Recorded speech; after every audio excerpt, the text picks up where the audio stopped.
പ്രധാന പരാതി വന്നത്, അല്ലെങ്കിൽ വിമർശകരൊക്കെ പറയുന്നത് ഇത് ഒരു ക്രിമിനൽസ് ഒരു മൈൻഡുള്ള ക്രിമിനൽ മൈൻഡുള്ള ആൾക്കാർക്ക് ഇതൊരു ഗൈഡാണ് എന്നുള്ള രീതിയിലൊരു അഭിപ്രായം വന്നിരുന്നു.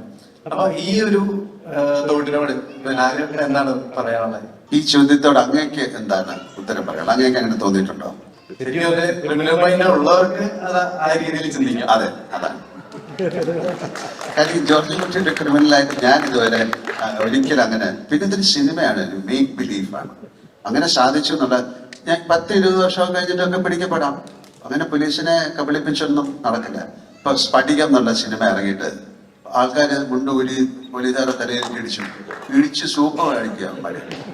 അപ്പൊ അങ്ങനെ ഒരു സിനിമ കൊണ്ടോ കാര്യങ്ങളൊന്നുമില്ല. പിന്നെ ഇതിൽ അയാൾ ഒരു തരത്തിലുള്ള കാര്യങ്ങളും ചെയ്തില്ല. അയാളുടെ കുടുംബത്തെ സേവ് ചെയ്യാനായിട്ട് അയാൾ ശ്രമിച്ചു.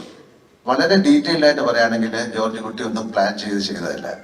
അയാൾ ചെയ്തത് ഭാഗ്യവശാൽ ശരിയായി മാറി എന്നുള്ളതാണ്. അയാൾ പിടിക്കപ്പെടും എന്നുള്ള രീതിയിൽ തന്നെയാണ് ചെയ്തത്.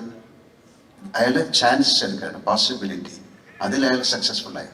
അല്ലാതെ ഒരു മർഡർ കമ്മിറ്റ് ചെയ്തിട്ട് അതിൽ നിന്ന് ഇപ്പൊ ഈ ദൃശ്യം ഇറങ്ങുന്നതിന് മുമ്പേ ഇതുപോലെ എത്രയോ കാര്യങ്ങൾ നടന്നിട്ടുണ്ട്.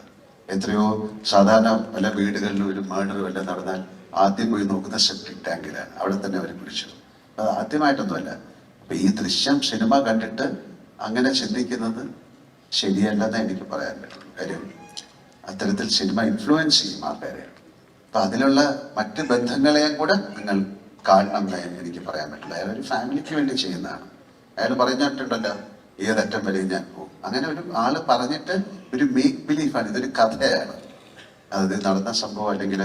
അല്ലെങ്കിൽ ഇതുപോലെ ദൃശ്യം പോയിട്ട് ഒരു പരിപാടി കഴിഞ്ഞാൽ പോലീസ് പിറ്റേ ദിവസം പൊക്കിക്കൊണ്ടു പോകും.